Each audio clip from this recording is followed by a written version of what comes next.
Do you believe in, first of all, direct selling? Say for example, I'm desperately needing clients. If I don't onboard a one client, I'll go broke. My EMIs will go high. So I'll be like, I have to provide my family. So if this is a case, I can no way rely on like becoming friends and selling them later. What are the top three mistakes when it comes to personal branding? Let's suppose if someone is a person like a beginner, right? They don't even get the confidence to talk to your clients. How will you approach? Like the most beginners stuck, right? They don't know how to approach the clients, how then go in DMs and all those things. It's something like finding the people who are in need of what I was doing, right? So I would go for like people who are hiring. I will go for people who are attending kind of events. It might sound repetitive, but it is a fact. Like these are the ways that you can find people with the intent. Most people, often gets leads, but they're not able to convert it, right? So Yes. you should understand where like the prospect is coming from. Is it inbound? Is it outbound? So if it is inbound, if the person is in inbound, they will be coming from the trust factor. Like the person has something that I can like get into. And if you mess up the sales call, the conversion rate obviously. So, hello everyone, and today we have a very special guest, Kanishka, here on our podcast, the Surya Show. Kanishka is someone who has spent a lot of times in lead gen, right? And she's now running her six-figure agency also, doing content creation and a lot of multiple things, right? So we'll go deep in Kanishka mind and understand how she's doing these all things, right? So first of all, I'm very excited for the podcast and thank you so much, Kanishka, for joining me here. I would love, like, honor to host you. Thanks for inviting me and helping me here. Let's see how we can add value to the audience here. Yeah. So let's start with your journey, Kanishka. Like how you started, research down that you started through content writing, and then how LinkedIn came, and then how you made your agency Revgenex. So how these all things happened. Okay, that's a kind of a very interesting story and hell long story. So I will like shorten it a bit. It was 2019 when Yes. I was doing my college second year. My study asked us to do an internship. At that time, I was from a kind of government school person. I am. So I don't know like what the hell is the internship and everything. So I was like, okay, I have to figure it on my own. So then I just went on Google and I searched internship. What is internship? A bunch of internships came out. So I thought ki like okay as a chemical engineer like I can do any engineering internships but not specific to chemical engineering. So I ended up doing content writing internship. So that is exactly how I was thrown to something called like you can get paid for what you're doing as a work, not as an employee. So I started doing it, and someone who was paying for me like getting writing something is kind of something new as a college student. So I was like, okay, let's blast the internships mates and everything. So I was continuously applying for 6 months, and I did like 10 to 12 internships in this 6 months of gap, and that was COVID time also.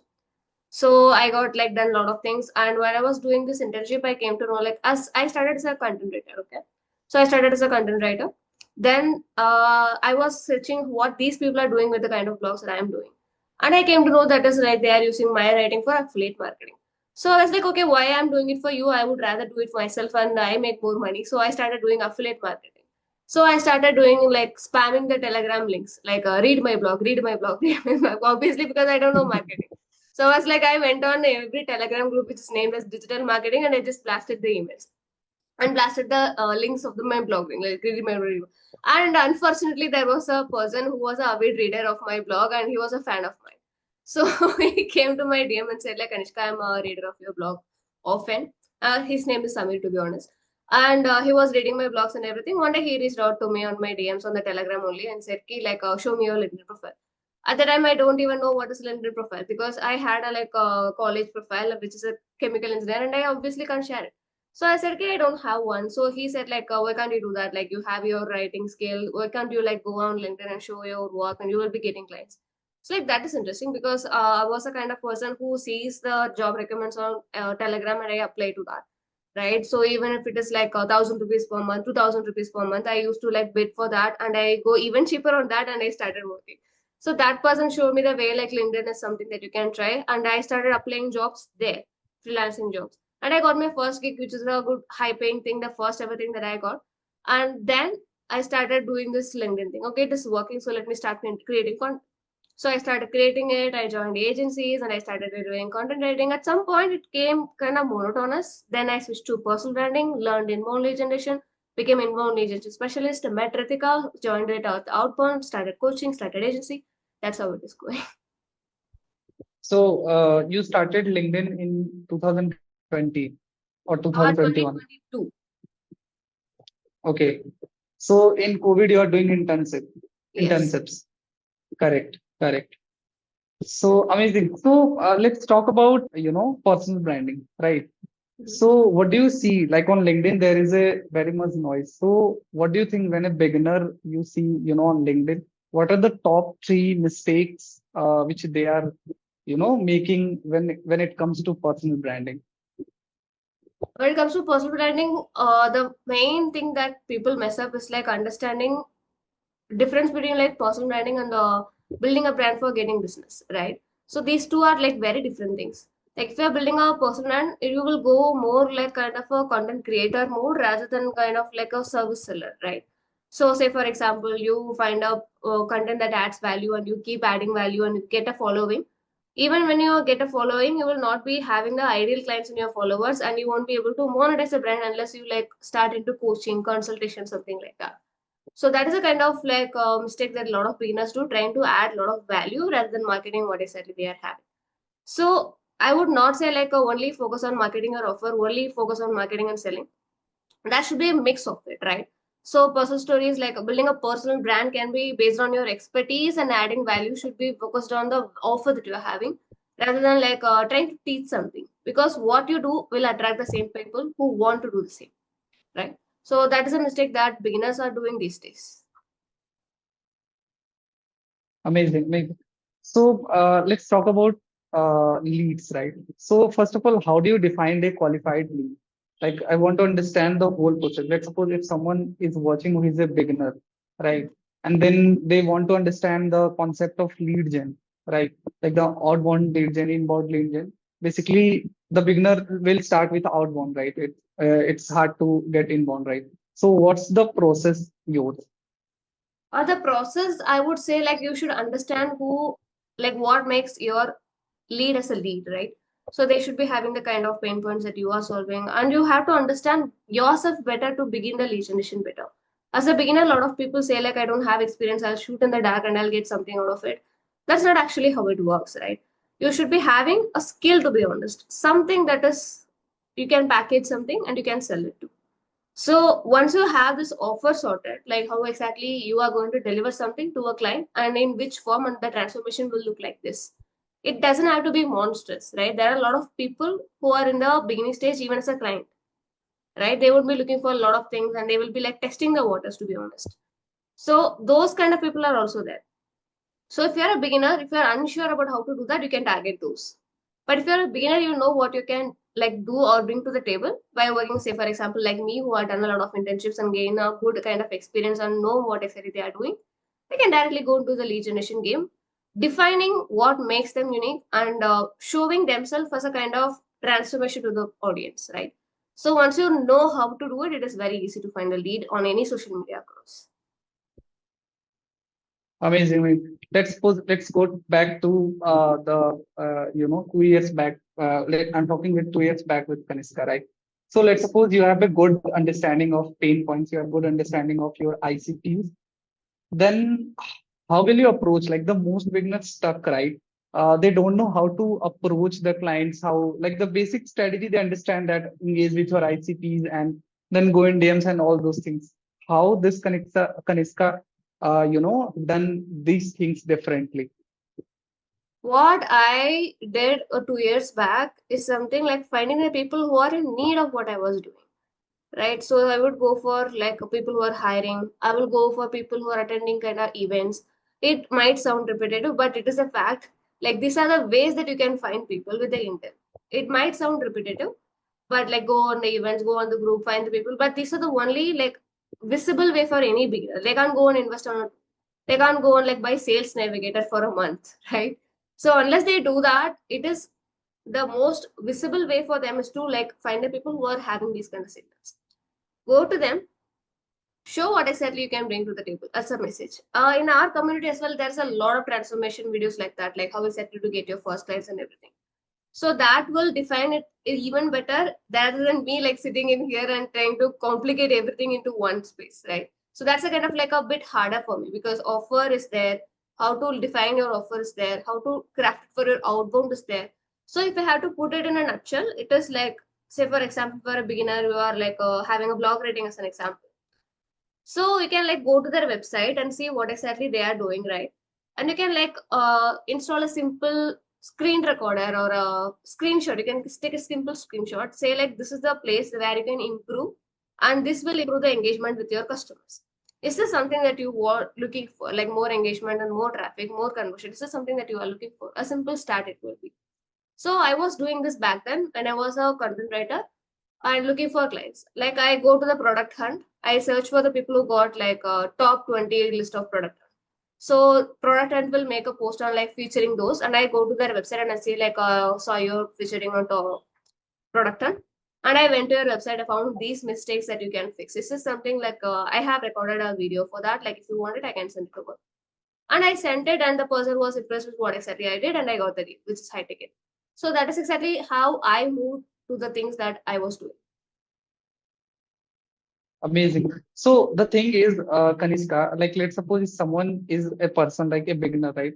They don't even get the confidence to talk to your clients like ICPs, right? They don't understand what should I, send the first message. They don't understand the concept. So let's suppose someone who has researched down and understand that, okay, this is my ICP. This Okay. person wants my, support and all those things, right? My services. So how do they approach them, right? What are the messaging mistakes like people usually do, just pitching? What do you think? There is no specific kind of template that anyone can plug in and get clients, right? So even my sister is a Yeah. beginner, so now she is like learning video editing and she is in need of clients and everything. So if I have to suggest her, like because she is also someone who is like starting out, she have never talked with any clients so far, right? So getting on sales call, pitching her service is like kind of difficult for her. So what is a messaging framework that you can like? I can suggest a framework, not a template. So framework can be like first line can be like where exactly you found them, what's the intent that they are showing on the social media, like hiring or increasing the head growth or getting funded or engaging on a competitor post, showing their testimonial on someone's website, something like that. Where exactly you found it and what exactly they are doing, and they don't have to do it. Say, for example, you can even go with the Meta Ads library. So, you're running ads on this, and I can help you like get this kind of results even without running ads. So, this is something that you are looking for. Simple as that. Like, there is no kind of a particular template that you can stick with, but this framework, like showing what exactly that they are doing and helping them do something without like having to do what exactly they are doing right now. So that could be beneficial for them. Like because at the end of the day, anyone will be like more inclined towards making more money or reducing some time that they are putting in.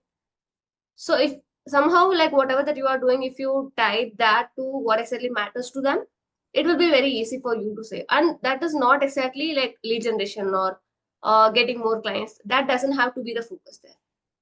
Anything like transformation should be something that matters to them. That is exactly what we have to do in the messaging that we are sending. Cool, amazing. So there are two things, Kanishka, which I want to talk. Let's suppose if do you believe in first of all direct selling? Let's suppose I'm your ICP, so and I need it, like I'm raising, I'm funding or whatever, right? I'm hiring. So do you come to me and directly say, hey, you are need of these things, right? So these things can be improved, and I'm open to help you, right? So this is the right approach. Or the second thing, which everyone do, right? Like going to their ICPs and then first become friendly and all those things, talking a lot of things, and then pitch their service. What do you think? Which works both? That is the kind of urgency factor for a business, right? So, say for example, I'm desperately needing clients. If I don't onboard a one client, I'll go broke. My EMIs will go high. So I'll be like, I have to provide my family. So if that is the case, I can no way rely on like becoming friends and selling them later. On the other Hmm. hand, my pipeline is filled and I'm having clients whom I'm serving, my threshold, like where exactly I can operate, is hit. So at that point, I don't have to like hunt for people, blast messages like every day. So I know for a fact that these people will be sticking with me for 3 months. So next 3 months will be like a slow pace for me. I don't have to like do blast messages. At that time, I can go be friends with people, and then like I can like make the sales part going in. But this won't work if I'm in desperately need of clients, right? So that urgency factor, any person who is into the business has to know, like, okay, this is something that I have to do, and this is something that I don't have to do. So if that is the case, you can go ahead and do that. And this should be a basic understanding of the ICP also. So if you go and pitch a coach, they will never say yes. If you go and pitch a, like become friend with a founder, it happens, but not in a scale. So because founder is a kind of busy person and they won't be like more inclined towards like hi, hello, chat, right? So you should understand where your client is outstanding and where you also standing in your business to actually balance it out. So that's how the prospecting works on which method to choose. Cool, makes sense. Okay, so you have talked this about in one of your posts. Like most people, often gets leads, but they're not able to convert it, right? Yes. So what are the mistakes like generally people make? They don't know how to talk with clients. Let's suppose they go on a call and they don't know what questions do they ask and all those things like onboarding call basically. So what is the right approach when you are going on sales call? I love this because there's a lot goes into this like lead to call and call to client, right? So Yes. you should understand where the like the prospect is coming from. Is it inbound? Is it outbound? So if it is inbound, if the person is in inbound, they will be coming from the trust factor. Like the person has something that I can like get into. And if you mess up the sales call, the conversion rate obviously. On the other hand, if it is an outbound lead, they are just curious about what exactly you do. They are not committed yet. So they are coming on the sales call unless you have a solution that is actually going into the problem of them, they won't be able to convert. And also it depends on the kind of messaging that you are sending, right? So if it is like too sugarcoating, too manipulative, people will be thinking that they will be getting something, but when you present something else in the call, it is a clash. And again, the mismatch happens, the conversion won't be there. And it also depends on the how well the sales call is structured, right? So a sales call is something, in my opinion, is to understand the problems of the client and then like showing a solution and showing the urgency for the solution. Because a lot of people do window shopping and they don't necessarily need here to like shop things, like go and buy something unless they are in true need of it.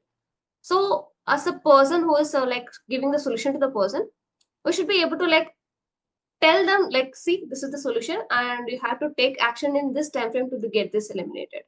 Unless you do that, it is not going to solve, and it is your choice to take it forward. Because as a person here, I'm here to like provide the solution, not to compel you or do something. According to me, I would do the same thing, because as a person here, as a service provider who is giving the solution, the max that I could do is like show what you can, compelling you to take action, like showing the urgency factor, and like if you don't take action, you will go broke. Your wife will do something that like your wife will like see something like that you are not doing something. That's not something that I do on calls. So it is like, this is the solution.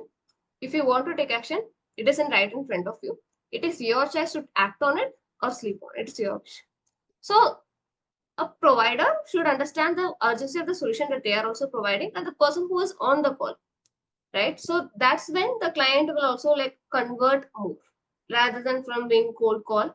It would be actually a conversation that actually leads to a kind of solution, right? So that's the thing that people should do on calls. Cool, makes sense. But you are enough confident. You have done this a lot of times, right? So confidence comes from like your inside. But Yeah. what about the beginner who Okay. is, If it is who a just beginner, like, afraid? Yeah. yeah, Yeah. I would say the same thing. Like, well, I was today I was texting a client, and my sister was there in front of me, like behind me. She was seeing the text that I'm making. So she was like, "How are you confidently like talking to the person, because it is not coming to me?" She was like, "It is nothing. Yeah. Like the person is coming to you, asking you about what exactly you can do. So understand what exactly they are doing, and just you have to just tell them. That's it." So it is also about the mindset, because back in 2020 or 2021, I'm not very sure. I was a kind of person who is not even ready to open my camera, right? I don't even have a picture of mine till 2022 or 3. I don't even have a picture with of mine. So that was a kind of person who is right now I'm sitting here and doing things Doing a because podcast. yeah, it is the kind of mindset that you should take, right? Nobody is here to like nobody can do it without you. Like if you abandon yourself, nobody will do it. So you have to like take that one step. Okay, like network with people. That's a good start. Like go on calls, meet new people, ask questions like what I said if you are doing. Get rejected. Getting rejected will build your muscles, to be honest. Like how often you get rejected will make you as a good person who is like a handling objection service, like I don't care kind of person.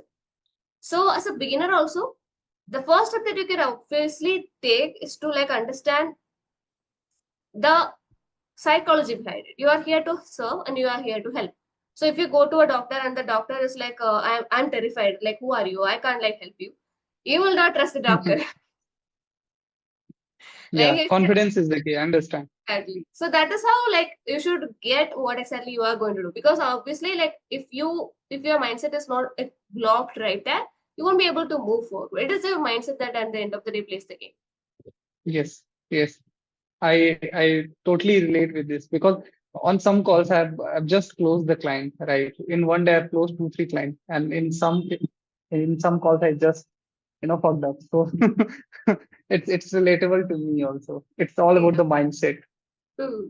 Cool. So let's talk about the agency thing, right? So I want to understand like how is the agency going and why most people who are into freelancing changing it to agency thing, right? Why everyone like it's cool to call founder and agency owner all Yeah. those things, but apart from that, tell us the BTS. For me, why exactly I wanted to become agency owner is that I don't want to work anymore. Being honest. But you're working 24/7, I think. Yeah, like I don't like that feeling. Yeah, come on. I don't have to like work for like my end of the life to like make money. I don't want to do that. So for Cool. me, like, it was like me working less and still making profit out of it and having like time to do what exactly I was doing. So two approaches for that: be a coach and tell people like how to monetize their brand, sell a course on that, or get a high ticket program and do that. That is not my way. Second, do agency where you help like you onboard people who are like having the talents and you give the talent to the person who are in need of it. I'm now a middleman. My job is to like train them and then take the talent, give it to the person. And it is not gonna cost me anything, like a lot of things. So the client is paying me, the cut goes to them, and I'm also making profits. So rather than working on a rat and everything, so being an agency owner gives me kind of a leverage in terms of time and profitability, I would say, without me being in the picture.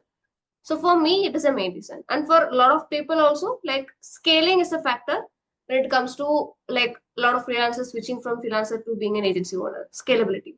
Like at the end of the day, they can handle only 3 clients. And whenever people, like you can ask any people, they will not say no to a project if it is beyond their bandwidth. They'll be like, I can do it, like put it. So in that case, the delegation starts. And they'll be like, okay, True. I can delegate and make more projects, so let me delegate more. So that's how the cycle starts, right? So gradually it's agency owner now.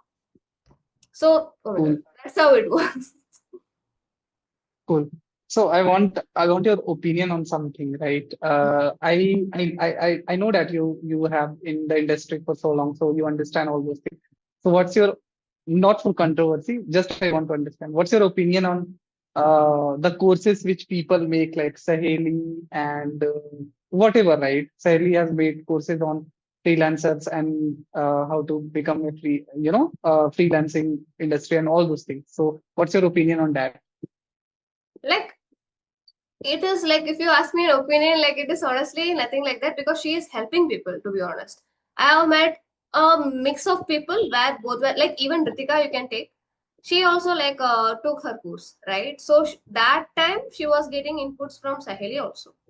So that was a kind of helping ladder for her to like go up. And I have seen a lot of people who is getting benefited from it. and a lot of people who are complaining about it. At the end of the day, it is not the course, it is the marketing that is pulling people in. Like if you sugarcoat something, like it will be a kind of misleading something. If you market it something as it is, like okay, this is only for beginners, if you are know something that is already there, don't buy this. A disclaimer kind of thing. That would do the work. So I would say at the end of the day, it is like no matter who the creator is, no matter how good the course is, if you clearly say like these are the things this is included without sugarcoating it, like it is good. Like if it is helping you, it is good. And also, like as a person who is buying the course as well, you should also understand where you are coming from. So are you buying this in the FOMO, like missing out something or something, or will they teach something that is new? You should ask this one question: did you implement what I said you have learned so far and not still getting the results? So that question, like nobody asks, and they blame the person who is selling the course. Like it is their job to do it, and your job as a person who is buying it to evaluate the things first. And if you have tried multiple things and still not getting the result, your solution is not a course, it is consultation. That's the difference between the things. So I would say it is the market, to be honest, like how people are selling, how people are perceiving it, like perceiving something, the perceived value, the marketing gimmicks, everything goes in. So if two-person, like who is like the person who is selling, the person who is buying, have a clarity on what exactly they are doing, things will be sorted. Like if it is like too honest, like what I said inside the course, like just tell the people like what exactly there.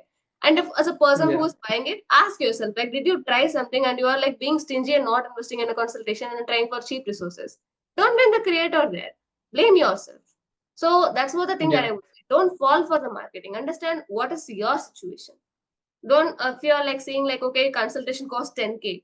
If I buy a course, it is 1,000 rupees. This is cheat code. I got the blueprint and everything. If you go in, it's a beginner friendly only because you know already what is working. Whatever you need is a consultation, not a course.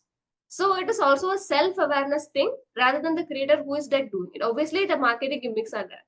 But if a person who is buying is like be aware of what exactly they need, it will be like not completely solved. At least like there will be a clarity in what we are doing, I feel. amazing. Balanced answer. Kanishka is like, I'm In the not safe going to go side. into. Yeah. Okay, so I'm asking you this question. Uh, what does freedom look like to you? For you, what is freedom called? That's a really good question. For me, what is the freedom is like not like the life that I'm living right now only. Like I don't have to like work some on something. I can do whatever that I want. I can paint. I can go on a walkout. The only thing that is missing is the like traveling freedom. I don't have. So that is the only thing. Like if you ask me freedom, it's like I can go whenever I want to, like somewhere if I feel nice, I can go there, have kind of breakfast or dinner or something, I can come back. So that is what I call it as freedom. Like having time is good, having money is good, but doing things what I love at the time when I imagine it is, I would say, freedom for me. Amazing. So it's like financially free from finance, like money, place, and people. It's hard to, free from people, right? That's Yes, the hardest thing, right? yes, Cool. So let's talk about the mistakes. Like a lot of people who are coming into agency thing, right? What are the top three, four mistakes you see that people are doing? Because you have seen a lot of agency owners, right? I'm yes. I'm one of them. So so what are the beginners mistake which a lot of people are doing, right? When they are going to make their agency. I would say it is trying to solve every problem Cool. and hiring cheap talents. Like, okay, like the client is paying me only 30K, so let me hire an intern at like 5K. So I'll be keeping profit and I'll be hiring more people. I'll do the management. So that is a kind of a bad mindset, I would say, because if you are solving something, unless you actually solve something, you won't be able to retain a person for a long time. The retention goes at a toss.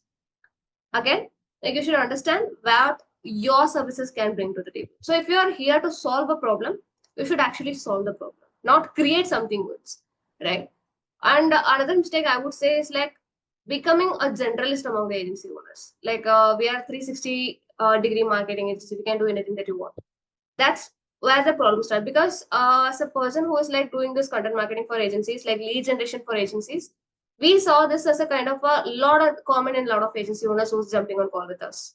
Like they have worked with like really good people. They have like really good case studies as well. But the problem is showing what exactly they are doing to someone. If we ask like who is their ICP, they say like anyone who is in need of this money. It's like that's not how it works. So that is the main problem that people do when it comes to agency owner. These two things, like hiring people who and paying peanuts and trying to make more profits, and that agency is becoming a kind of bad thingy for them as well. And the second thing is like not showing what exactly they are bringing to the table in the right way possible for the people who are on the other side. So that is also like a mistake that a lot of people have done, have seen, like I have seen them most. Yeah. Cool. Makes sense. So, Kanishka, like when it comes to your clients, like I have one client and she told me that I've worked with so like the top industry, vendors, right, on LinkedIn, right? And they just need her money, right? They are just the top creators like 70, 80,000 followers and all those things, right? So what do you think? What are the mistakes like after getting, so much followers and all those things also? What are the mistakes they do exactly? Like a lot of clients comes to you and they say that I've invested a lot of money, like spend a lot of money on a lot of vendors, right? So what are the mistakes they do, which they can avoid, or which the people who want to help them can avoid? Like no matter how like cautious you are in something, sometimes things mess up. So that's a kind of non-negotiable thing that comes in. But if you are like having a kind of high followers and if you are looking for a solution, the first thing that comes is money in front of it. Right? If you pay well, you will have the high talent out there. If your budget is tight and you want like Taj Mahal, that's not going to happen, right? So I would also say it Correct. is also the kind of affordability the person has, it despite of the following. So even if you come to me and say like Kanishka, you have to give me a lakh so that I can give you a content calendar, that's not I'm gonna do, right? And if I ask you to like bring me to like 1 million followers overnight and I'll be pay you 10K, that's not again how it's gonna work. So that Correct. thing should be there. So when they say like I have invested a lot and met multiple people who's promising me things, how exactly you chose them? What made you choose them? Is it the price or the transformation or what else? So that also comes into picture. Also, another thing is that the person who is like you are dealing with, right? Sometimes like you believe the person and you go in there like despite putting like tons and tons of money, and they mess up. It happens with me also. Like it happened with me as well. Like there was a guy and I invested like around 2 lakhs or something into him, trusting that he will be bringing me results. But at the end of the day, what he promised was calls. The calls happened, but none of them converted, and everything is a junk call. So that's how people loot money from, right? So the credibility is also a kind of a factor that you should consider while working with a person. Like what exactly their work is also. And some people like milk it also. Like they will be like, okay, they have done it, they have done it. But they wouldn't have done that. So like no matter how cautious you are being in this sector, right? There will be something will be happening. Like it is like edge, like we are sitting in the seat edge. That's how things are here. So the best that you can do is like see the kind of person, the kind of results that they have brought in. Look for all the clients they have handled. Like ask like what exactly is the failure rate in terms of success rate. Like get a ratio of it. Like what is the worst thing that happened with any client that you had, like something like that. So that will help you like get better in terms of like the people who are working with. That could like maybe solve a problem. Amazing, amazing. So let's wrap up and we'll do the rapid fire questions. We'll do the all those questions which I prepared in part two. Yeah. So let's start. We'll start, right? So this will be interesting. So where do you think the more money is? It is in freelancing or owning an agency? I would say it is agency. Cool. Yeah. So which is more good, like niche specific agency or all rounder agency? If you have more credibility and more distribution, 360 will work. If you are like in the beginning stage and your distribution is narrow, getting specific on one thing works. Okay, cool. Which is more easy, social media marketing agency or B2B marketing agency? Social media marketing agency. Cool. What works best, like client through referrals or cold emailing? Client preference any day. Okay. What's harder to manage, clients or freelancer or team? Uh, it's a balanced ones, I would say. It's never hard to manage like any particular person. It is like for me, it is like they are good to manage. I would say it is like hiring the person. I would say not managing three much. Okay. Yeah, hiring the person who Okay. can do the work is the task. Uh, what's more powerful, like paid ads or organic campaigns? Organic campaigns. Okay. More stressful for you, pitching to client or negotiating with, freelancer or someone who is on, who you are onboarding? Negotiating, I would say. Cool. So that's all with rapid fire questions, and that's all for today's podcast. And we'll do the part two of this podcast where we'll go deep down into agency building and some more questions which you will do in the comment section. So thank you so much, Kaniska. Kaniska is time crunch, busy girl, so will not stress this podcast. Right. So we'll do the part two of it. And thank you so much, Kaniska, for joining us here and taking out some time. Right. It's honor to have you here, and we'll do the same